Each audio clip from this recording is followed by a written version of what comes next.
Hello, everybody. Welcome back to the Flipping Junkie podcast today. I've got a good friend, Paul Lizell. I've had him on the show. I think we were just talking about 3 or 4 years ago. I can't believe it's been that long. How are you, I'm Paul? good. How are you doing, Danny? Oh, doing great. Before we talked about buying at auction, buying properties from auction websites, and you were buying all over the country.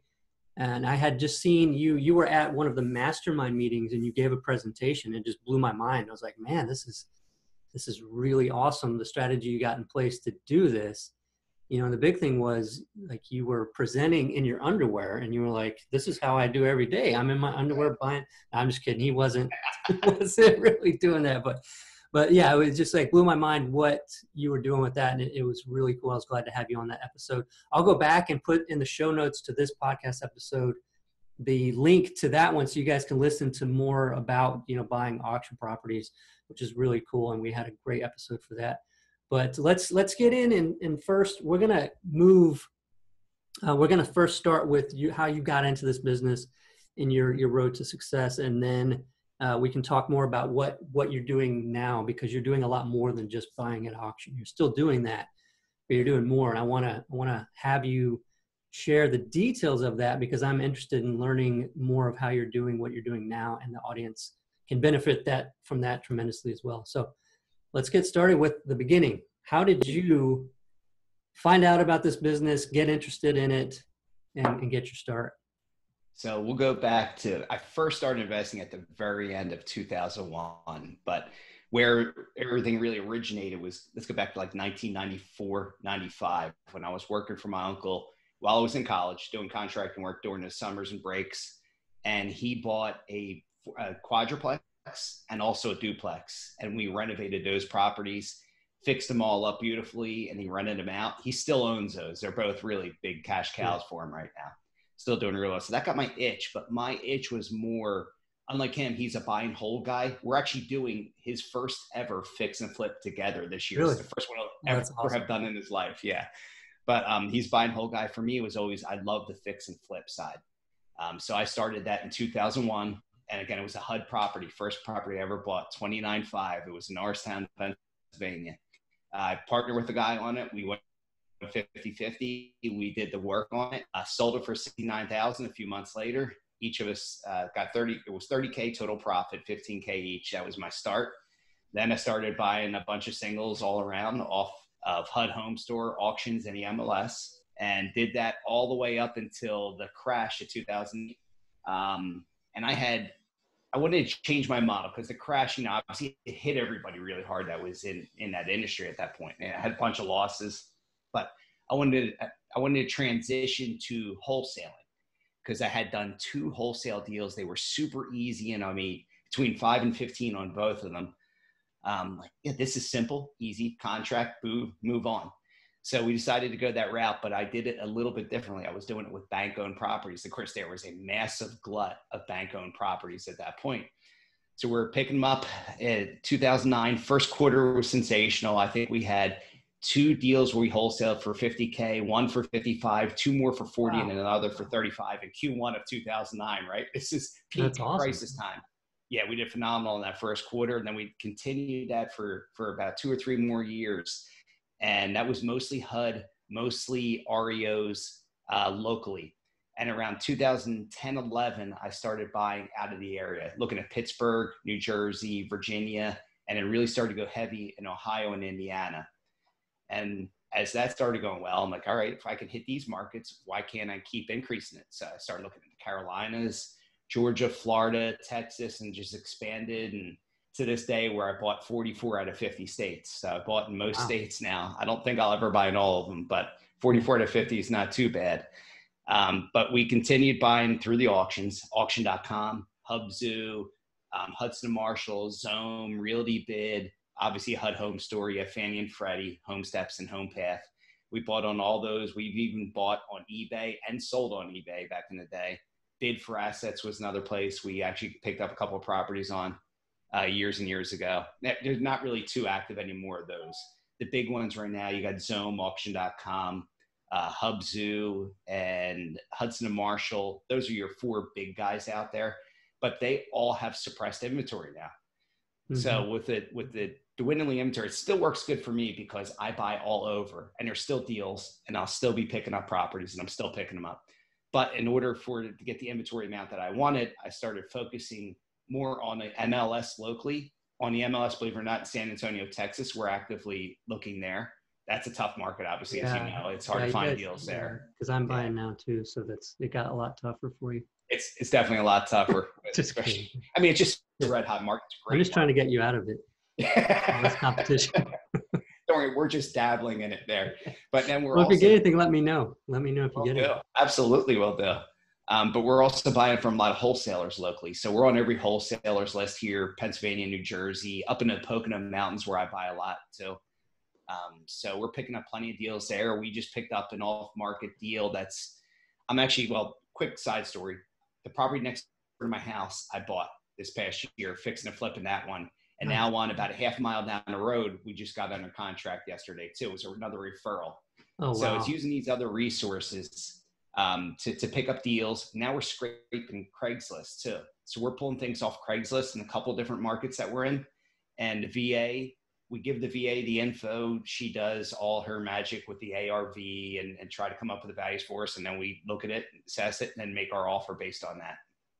So we're hitting as many different sources as we can right now. Yeah, yeah. Yeah, and I figure, to me, going into doing something like that, I could see myself saying, yeah, I'm going to do that. I'm so excited. And I start making the process and I start doing it. And then I just get tired of it, right? And so hiring out the VA to Yes. continue to do it for you and stay on top of that. So, explain the process a little bit with the VA, because you'll have them, run the comps, look at what the ARV is, and then give that to you? Or do you have them even call and maybe pre-screen? That now we do that on the auctions. They'll call and email the listing agent on that to get some details, to get some feedback on it. Basically, the big question I'm asking them is, what do you think the value is as is? And what do you think it needs repair wise? And what is the after repair value? Those are the basic three questions she'll ask them. When it comes to stuff on Craigslist, you're just talking to an owner usually. Mm-hmm. So it'd be the same deal. What do you feel like the value is? I mean, they don't know what the value is, or somebody just selling a house. Unless it's an investor, they have a pretty good idea what the value is there. But same deal. They want to find the after repair value. So they'll use Zillow, Redfin. We use Realty Track too to come up with values on those. Zillow, actually, believe it or not, a lot of people hate it, but it's improved a lot on the comping side, because you can really, you can, instead of back in the day, you get everything within a mile radius. You could be looking at a 3-bedroom, 1-bathroom, but you can get 2-bedroom, 1-bathrooms. You can get 5-bedroom, 2-bathrooms, and it was harder to differentiate. Now you can just basically, you can hit the fields, shrink everything down, and get a better idea. The drawback is you don't have as much data there as you're going to get off the MLS, but you still have a pretty good general idea of what the value is overall. Yeah. And, are they still, so even in states like Texas, are you still using Zillow? I mean, is Zillow improved on that even? I mean, it's even improved there, and it's not great. And look, we buy in a lot of rural areas, so you don't get a whole lot of data. So and when it comes to that, we usually have them contact the listing agent. If there's no listing agent on it, find a realtor in the area who can give them an idea. Say, we'll have you represent us on the buy side, and then when we resell it, we'll have you list a property if we go that route on the MLS. So then we get data that way too. It's not rocket science. It's pretty basic. And we just create videos and explain what we want the VAs to do. They watch the videos, do it. And so if the one VA can't do it, then they're not good, we get rid of them, go to another VA, and we don't have to recreate this video. And we do have to update stuff because obviously Zillow changes, some of these software packages change, so we have to update some stuff. But for the most part, it's pretty much you do it, you record the video. It's good for a year or two. Yeah. Same with our students. Yeah, with the VAs also, like how long have you been able to have, with like cold calling, I think the turnover is pretty high, right? I mean, it's just a difficult thing to find someone that loves to do that kind of thing.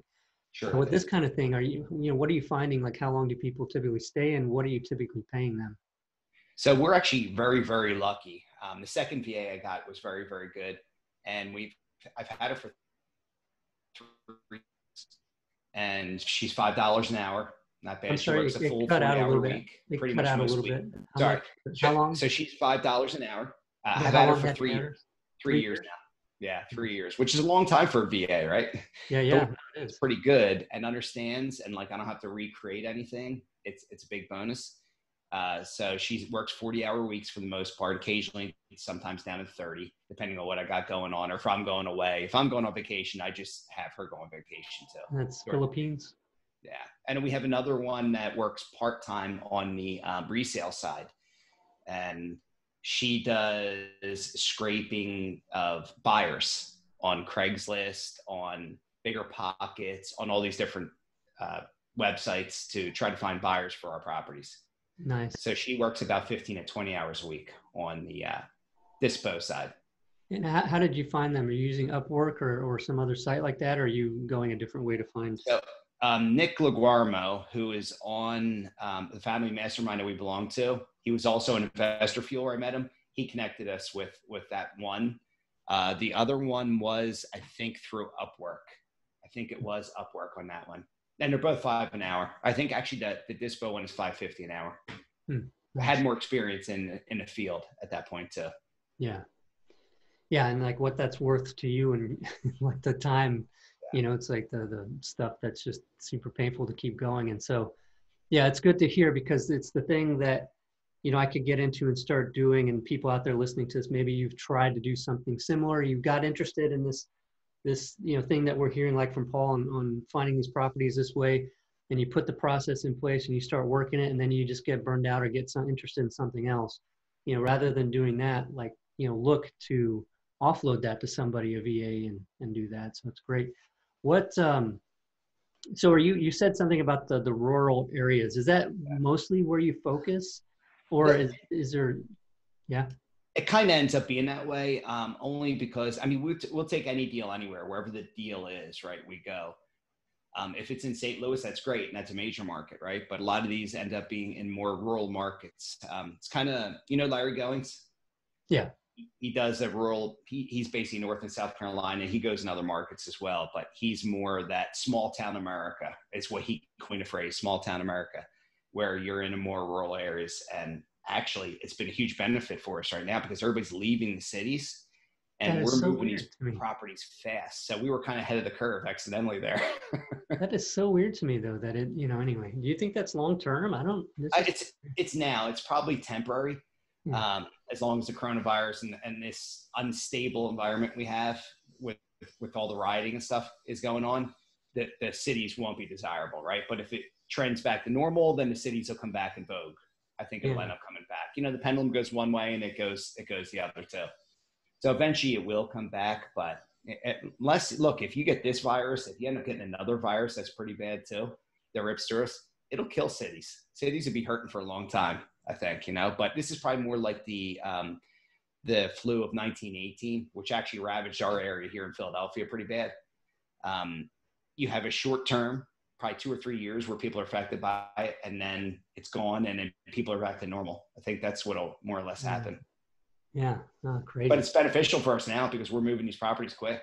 Yeah. No, it's working. Yeah, that's cool because it's, you're just, going with whatever's happening, right? I mean, Exactly. You're adjusting and everything's working out. My father also does always done small town stuff. He's done all of that outside of there. What's great because I'll tell you, the benefit, you have less competition, right? So you're generally picking up properties at better deals, and then you have bigger margins. So our bigger margin deals, we're wholesaling a lot of these for $15,000, $20,000, $25,000 because we have virtually no competition on them. Yeah. So that's a big benefit there. And you're always going to have that. A lot of people don't. And also investors are now going outside of their normal area just to find more deals. So we're actually getting a few more buyers in some of these areas that are straggling in. They're starting to kind of glance at it, look at it, go on Craigslist, see this stuff, or Zillow, see it. And then next thing you know, we're moving it. So that's a benefit there. Yeah. Some of the small town stuff always, because it's kind of hard to put pinpoint values on. At least that's how I felt in the past whenever I have one. Yeah. The biggest thing though was like, do I really want to travel an hour to deal with this place? Yeah. We don't travel for any of ours. Everything that we do is virtually. If we do work on it, it's mostly to wholesale it, right? So if it needs paint, if it has chipping paint, we need to scrape that so it can be FHA mortgageable. We'll do that kind of stuff. If it needs new flooring, we'll do that. If it has some minor plumbing issues or whatever, I've done large scale rehabs too in Tucson, Arizona, because I had a really good REO agent out there who had a bunch of contacts with contractors. So I've done those full scale ones there. I just try to steer clear of them because you can lose control pretty quickly if you don't have the right people in place. Yeah. If you have an agent that's good, that has good contractors, you're generally going to be safe. I have not gone wrong with that. Where I've run into issues is where I've pulled people and then you don't know if they're doing the work right. And you're asking for pictures, they're slow with pictures, and you got to get rid of them because they're not really doing stuff. Yeah. So that you run into some issues. So try to keep it to smaller scale, just make it mortgageable or just sell it as is. Most of them we sell as is. Yeah. It's easier that way. Yeah. Yeah. And you're closing on them before you're selling them. Yeah, so we're closed on because they're bank owned. We have to take them down and then resell them. We try to do as many back-to-back closings as possible. I'd say probably about 15 to 20% of them are back-to-back. The vast majority of them were within 30 to 90-day time frame. It's not too bad. On the dispo side, this is kind of an interesting thing that we've learned. In these smaller markets, these rural areas, a couple of different things come in. So you generally have an older population there.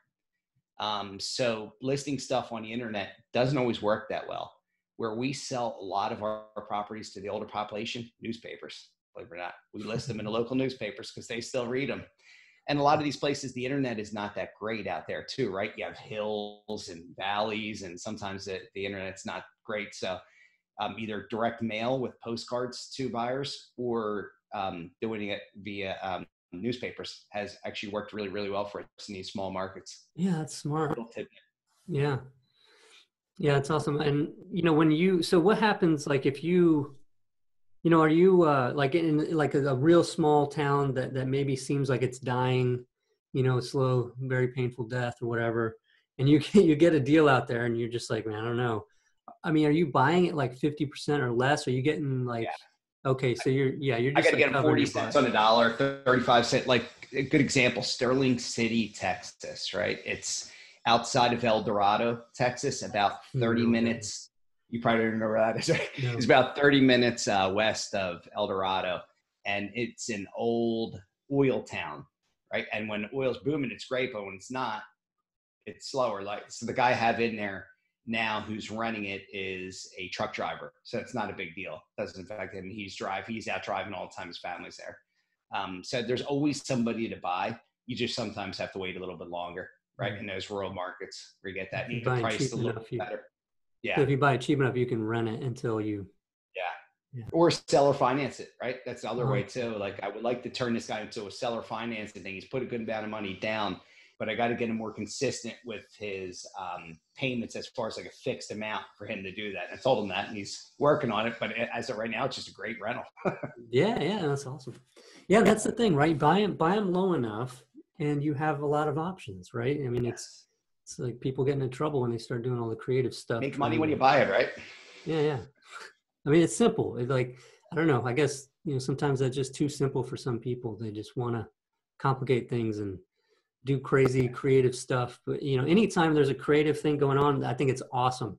When it's creative and it's like, I'm able to do this without equity, that doesn't sound so awesome. I agree with you. Yeah, it makes you a little bit more nervous. But some people suffer with analysis paralysis too. So you get these newer investors who are out there, they never pick up a deal. They're buying everybody's educational program out there. I'm like, what are you doing? Like, how to analyze a deal. Stick with it, just buy it and do your first deal and then move on. There's so many people that get caught up in that. Yeah. And I can understand like not if you don't have a mentor in the business that can tell you, hey, this is a great deal, close it, get it, going in with, what seems to be a no-brainer, like you won't probably get many deals because you're trying to buy it lower than a lot of other people, but eventually you will.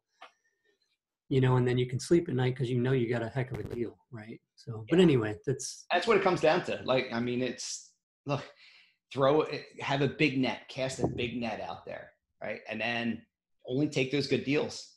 Don't do it like the marginal ones. If you're in there, look, your gut will tell you if it's not a deal or not for the most part. If you're having a little bit of angst with it, move on, right? Go to the ones that for sure. There's deals I pass on, like, I think this is good, but you know what? I don't want to screw with this. Let it go. And then I watched somebody else picked it up. They bought it. They moved it. They made money on it. I'm like, all right, it was a deal. Yeah. Just one of those things where it's a little tighter than I wanted it to be. So I'm looking for the low hanging fruit. Right. There. Yeah, for sure. When it's out there, right? Like it's not, Yes. When the mentality of it's so hard to find a deal and this one is so close. If you're thinking, well, it's almost like, like this person is the only person ever for me. So if, you know what I mean? It's the same thing. It's like with houses, there's just, but anyway, we don't need to go into that whole thing. So let's, what are you doing now? Because you're doing the auction and you're buying from wholesalers, right? So let's explain a little bit more about what else you're doing. So the process with buying from wholesalers is we've had a connection kind of with a bunch of different wholesalers over the years that were always asking us for properties, right? That they would try to resell. So now I ask them, just send me everything that you got. Give me what you got on your list because I'm interested in buying. Because there's times I will just take them because they're just looking to wholesale, get rid of it. They don't want to take it down. I don't mind taking some of these properties down and listing them on the MLS too to get a little bit more of that spread. If I can still get a 10 or 15K spread doing that with nothing into it, I'll do that all day long. So we're doing those, but locally we're doing fix and flips with a lot of those too. We're doing a wholetailing, right? Where we just get it good enough, put it back on the market because it's such a hot market, take advantage of that, make a few bucks on it without going to a full scale massive rehab because you know how much time and energy those take from you. And I've got a bunch of them going on right now. I think we've got 2 that we just finished up. We got 2 more going on and another one that's like a wholesale that we're doing. And we just got one under contract that we're trying to decide. It's a hoarder house.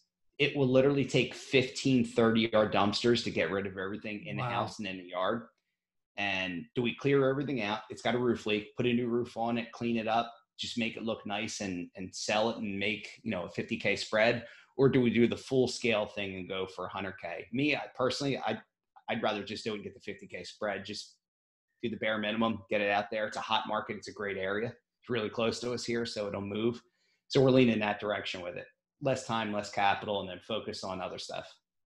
Yeah, and there's something really big about that point, and I've heard it, and other people listening to this might have heard that, they know about it, but there's something about this draw, right? I'm going to go all the way and get that 100K. Well, guess what? A lot of times that 100K is not going to end up being the 100K. Yes. And, the one deal that I thought I had lost money, but after looking at the numbers, like I made a little bit, but that was one where I felt like I was going to get 100K on it. And I was going to do this big rehab. Well, fixing this stuff led to me needing to fix this other stuff. I had problems with contractors. It was just a freaking nightmare. It was a mess. And the place was livable. It was livable before I started the rehab, right? So, here it is, like thinking, oh, I'm going to get $100,000 from this in profit, and then barely made any money on it. And I could have sold that probably within a week, for like 50K more than what I bought it for without getting involved. And so, yeah, I mean, not that that's a lot of times the way to go. I agree, Danny. I agree. I mean, like, less is more in my eyes. Less is more, and if it's going to take up less of my time, and I'm still going to make a good margin on it. Plus, we don't know what we're going into. This could be a 6-month rehab with everything from beginning to end. And in 6 months down the road, what is our market looking like? Is it everything falling apart? Like, are we in another lockdown? Where are we? There's too many unknowns. I want to get stuff and move it as quick as possible right now, especially in this market with too many unknowns out there. Yeah, yeah, and like I guess caution against the light rehab. Yeah. Because when you make something look nice in the house, it makes the rest of the stuff that already looked kind of decent look like crap. Totally. Just get it mortgageable, decent enough. Like we actually have the one roof is so bad it's leaking in and the floor is buckled. And before you know it, those joists below that will be bad, right? Yeah. So I want to get the basics done, new floor, maybe paint the place. Kitchen cabinets are old. I don't want to deal with them. Like, I think we'll just sell it as is. It's a mom and pop fixer upper. Yeah. And you can get out. But the clean out will cost $20,000 right now. Well, I think it might even help though these days with all the shows and everybody, like everybody wanting to do this, right? Even without the intention of making it a business, but they want to do it with their own home. And so having those where it's like, wow, we're going to get this for 20K under market, even though it needs more than 20K in work. Yeah, it still is like a deal, right? To a lot of people. Yeah, below market, they'll make it the way they want to, and then people, if it's in a nice area, they'll do it. Yeah. Yeah, That's the key. not the war zone fix. Yeah, yeah, you don't want those. You don't want those. But I'll tell you, there is a lot of good deals out there that wholesalers have. If I wanted to just pick up a rental portfolio, there's probably 10 deals I can pick up from what they have that I Now just got. explain how that's happening. Explain that, because when I hear that, I'm thinking, wow, that can't be true. Wholesalers are finding, buyers. They have two sides of the business: finding deals, finding buyers. Yep. So how are you coming in and picking up what the other buyers didn't want? So for these wholesalers that have, these are in markets that are more rentals, right? These are more rental markets. They're not good for fix and flips, but the numbers make sense. So you pick up something for 30, you're putting 15 to 20 into it, you got it for 50, but you're renting it for $1,000. That's a no-brainer, right? Yeah. That's a no-brainer all day long. So there's these deals out there. The problem is you'll never get much appreciation out of these deals. So it depends what you're looking for. I kind of do the mix where my properties cash flow well, but they're also in an area where you'll get some appreciation over time. I want to have a little bit of that. I want them to be, I'd rather be in B neighborhoods than C neighborhoods. I don't need to be in A neighborhoods, but I'd rather be in a B or B minus than a C or a D neighborhood. So, but there's deals out there like that. The fix and flip ones, I tell you what, most of them that the wholesalers have out there, they're overpricing them, and there's not a whole lot of margin out there.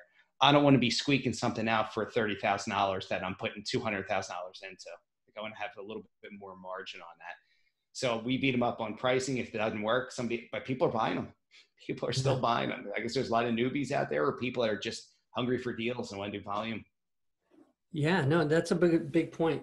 Yeah, you're right. Because there are some of the neighborhoods where like looking at numbers, it's really hard to put a retail because stuff's not retailing. So Yes. yeah, so okay, so you're saying, yeah, the majority of people don't want to do that because they're looking for quick cash from flips and From a flip. wholesaling. Yep. Yeah, no, I like that a lot. And what, do you have a preferred method of finding the right wholesalers, or you just look for as many as you can get? And how are you following up with them? How are you are you just getting onto their list and you have an email that you're checking, but you don't do any other follow-up other than that? Yeah, I'm on their email list, especially the big guys, the email list and their text list. The guys that I buy from in certain markets, like up in the Poconos and closer to me, I'm on their text list too. There's other ones that have properties in Philadelphia, which I don't really do much in Philadelphia. I'll do a deal or two a year, but I just want to wholesale them. I don't want to bother with them. So they got some stuff in Jersey. Some stuff in Jersey I would consider doing as a fix and flip, but Jersey's a tough market.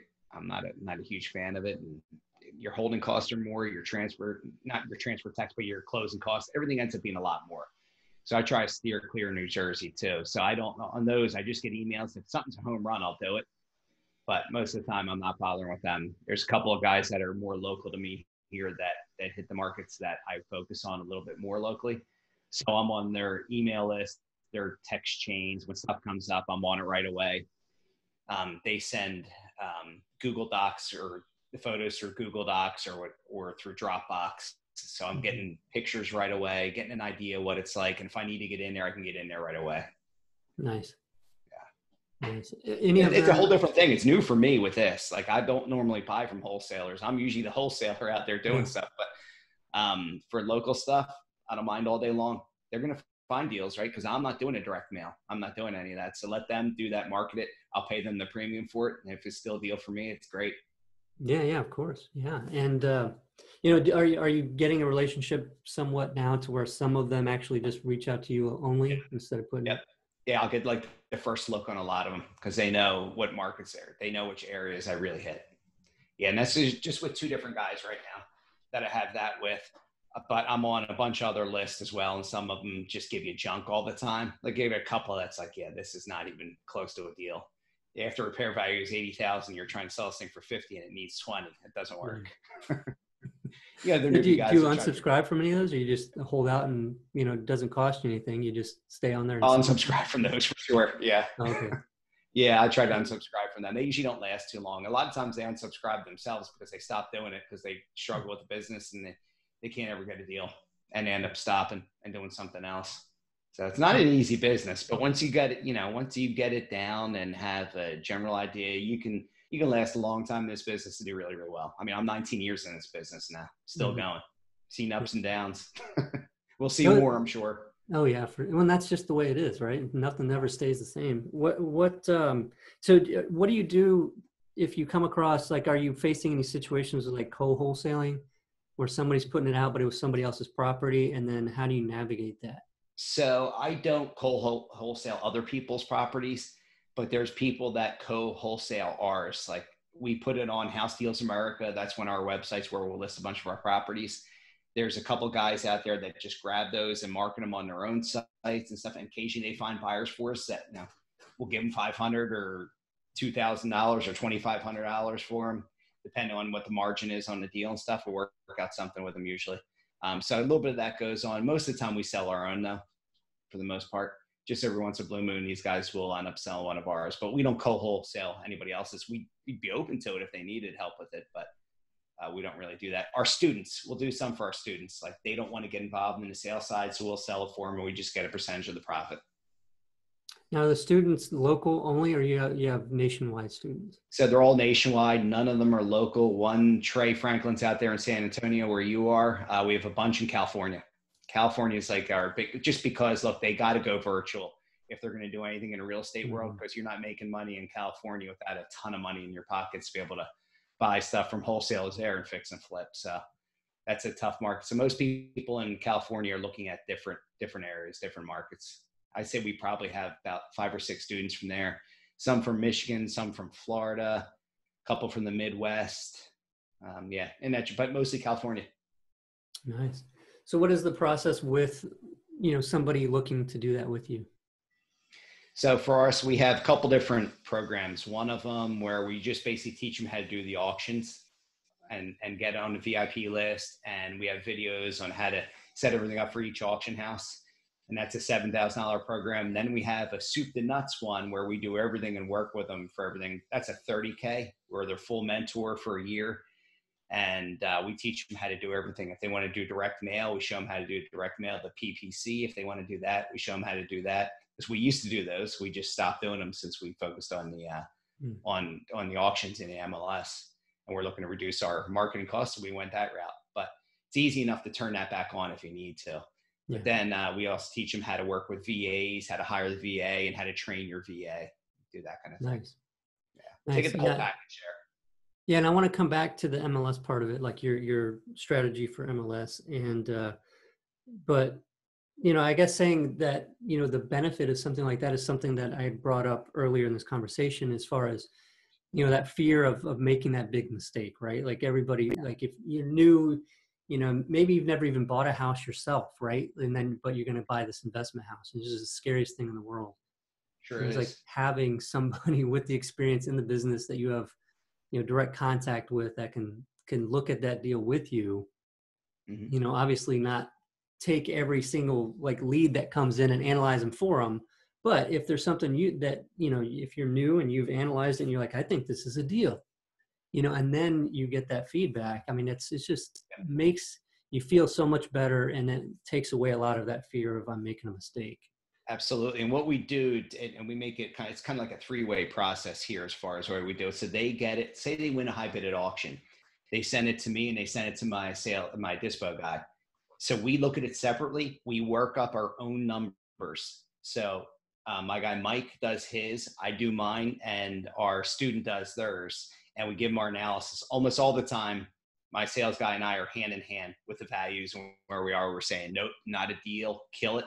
Don't send a deposit in, or yeah, this is definitely a deal. You'll be able to move this one. It won't be an issue. But it's great for them because they're getting that feedback, and we're giving them why we would, or why we would move forward with it, or why we wouldn't move forward with it. So it's a big plus, and they get that at the 7K level too, at the basic auction level. We look at every deal, and you know what? Normally it's for a year, but I've had guys for several years, and bring every deal you got to me. I'll still look at it for you. I want to make sure you don't mess up. Yeah. I'm happy to do that. I think that's key. And I think you need to always have that relationship with someone, because sometimes they didn't know on a deal. We end up joint venturing on a deal 2 years later after they were a student. So it's funny how it comes back. But yeah, awesome. We'll always look at their deals for them. And even if they got something off market or something on MLS, we'll look at it for them. No, that's awesome. Let's go into the MLS part of it. What is your strategy MLS? Because again, with the wholesaling thing, it's there's some beliefs that I have, it's like, oh, wholesalers, it's too hard to compete because they've got a ton of buyers. You already debunked that by looking at it from a different angle. What is your angle on the MLS prospecting? So on the MLS prospecting, we look at a couple different things, and we're going to open up to a couple different more here in the near future. But the first thing, we look at the bank-owned properties, kind of analyze them. We do a first look at them through the VA with ARVs. A lot of times you find they just way overprice these things. They're up too high. We throw low ball offers at them all the time. They usually just flat reject, don't even counter. Then we look at fixer-uppers, right? So we're looking at anything that's a fixer-upper or an estate sale, trustee sale, any of those types of sales. So we're looking at those. And we do the same thing, low ball offers. We throw them at them. Those would be great when we get those, because you can then wholesale them. Like I don't have to take them down. I can actually do an assignment of contract on those. The bank-owned ones, as you know, they don't let you do that. But anything I'm buying from just Joe Blow homeowner, which we've done a few over the past couple of years with that, we just assign those. Those are our favorite. Yeah. No money in, basically. Yeah, that's great. But it's almost always like you're hardly ever finding the right price on the MLS. You're lowballing and then you picking them up, right? And again, so the cast net wide net, just throwing numbers and see what comes back here. And we've gotten some surprisingly good deals from those. Now, what we'll target coming up here is, I think when the inventory increases after all the fallout here from the coronavirus, probably Q1, Q2, Q3, Q4 next year, people are going to be looking to unload their properties. We're going to maybe look to pick up some things subject to that look like they make sense, subject to maybe keep some rentals, do some things that way. I may end up doing a little bit of a rental portfolio that way in the next year or two. If I could do it and not have a whole lot of money to put down, just get them out of the deal and then maybe refi it down the road. But get into it with next nothing. That's another thing we'll be looking at, but that's next year. It's not, people don't want to really do that this time. It's a seller's market. So they'll tell me to go rot and they'll find somebody else. Still strong. But I'm looking to do more of the rental stuff. I prefer right now, as I'm getting back into this, I want to pick up rental properties. It's amazing like how they build. Like I had a rental portfolio, I sold it, and then I started building it again last year. And when you look at the rental income that comes in, when I'm 6 months into the year and I've got over 100K already in rental income, that's huge. Like halfway into the year. I didn't think I'd be there. Like I'm actually ahead of where I thought I would be with it. But yeah, and it's picking them up in like decent markets, getting a price where I'm doing a reno and I'm pulling cash out and I'm still cash flowing a property, or I've got very little cash into the deal. Those are ones I like. If I got nothing or very little, those I don't mind holding, right? Or if I'm doing a cash out refi and I'm getting 10, 15 back, that's a total extra bonus there, because that's tax-free money right there. Yeah, no, that's awesome. Yeah, those are ones I'm targeting. So I think it's a great idea if you get back into that rental game. It helps with taxes. All right. Well, I'm excited about it, and it's the way I'm going about it. But with the MLS part of it, like, so you're targeting those different things, like the REOs, the estate, the fixer uppers, the places that are vacant. You're putting those offers out. Do you have any kind of like process in place to hit them maybe like 30 days later? Yeah. You're trying to hit before they price change? So we were doing it every 2 weeks. My sales guy and I were going through it every 2 weeks, updating everything. And then we were finding things going pending so fast and selling that we now do it every week. So every week, every Monday, we look at and revisit and see where the price point is, and we make the offers again. So we're doing this weekly now. And we may end up having to do more than once a week, the way things are flying off the shelves. Wow. Yeah. So even a flat out rejection, like making an offer the next week, could be all the difference. It could be. You see that price drop and then you throw it back out there. Maybe entice them, give them a tiny bit more. It's just, it's like dating, right? You're trying to find those girls to hopefully get one to say yes. So are you, it's the same deal with houses. Yeah. Are you sweetening deals with like higher earnest money amounts and stuff like that? Yeah. We definitely do that. And as is, no repairs, no contingencies, close in 30 days. We really will entice stuff with that bigger deposit. Maybe if we know it's a home run, we'll do a 5 or 10K deposit on it to get on there. And that's a lot of times enough, the difference to have them go with us. Yeah, because I mean, if you look at it from especially the REO agent or any agent, really, their perspective is, I don't want to have a buyer that's going to flake. Yes. Right. And because it makes them look bad, like, Totally. And yeah, messes people up. So yeah, that's big. Yeah, 5 to 10K. So, but when what are you typically doing? Like 1,000? Yeah, typically like 1,000, about 1,000. The auctions we're generally doing 2,500 to 3,000 for most of the auctions. If it's a HUD, we'll get away with $500 or $1,000 depending on the value of the property. But most of them we're already putting out decent deposits. It's amazing when you're doing 10 or 12 deals at a time, how much deposit money you have out there. It's crazy. Yeah. But that's a good thing you're doing all the deals though, so you got the money anyway. But yeah, thank goodness. But yeah, that's awesome, man. This has been super helpful, and especially with me getting back in, a bunch of ideas, and I'll probably talk with you quite a bit more about what you're doing and absolutely share some of that, whatever you're willing to let me share with the audience and everything. But thanks so much for sharing everything that you've shared. No, thank you for having me on, man. I really appreciate it. It's always great talking with you, Danny. Awesome. And if anybody's listening and wants to speak with you about anything, how should they get in touch with you? Couple of different ways. So they can go on to reauctionacademy.com and they can click on there to get more information on the educational side. If they want to look at our properties, it's housedealsamerica.com. If they just want to reach out to me, my email is simple. It's my first and last name, Paul Lizell @gmail.com. Awesome. And Lizell is Lizell. That's right. Yep. I'm really glad you have it on the picture behind you. So they made it easy. Makes it easy. Yeah. All right, Paul. It was great talking with you, man. We'll talk to you soon. As well. Thanks, Danny.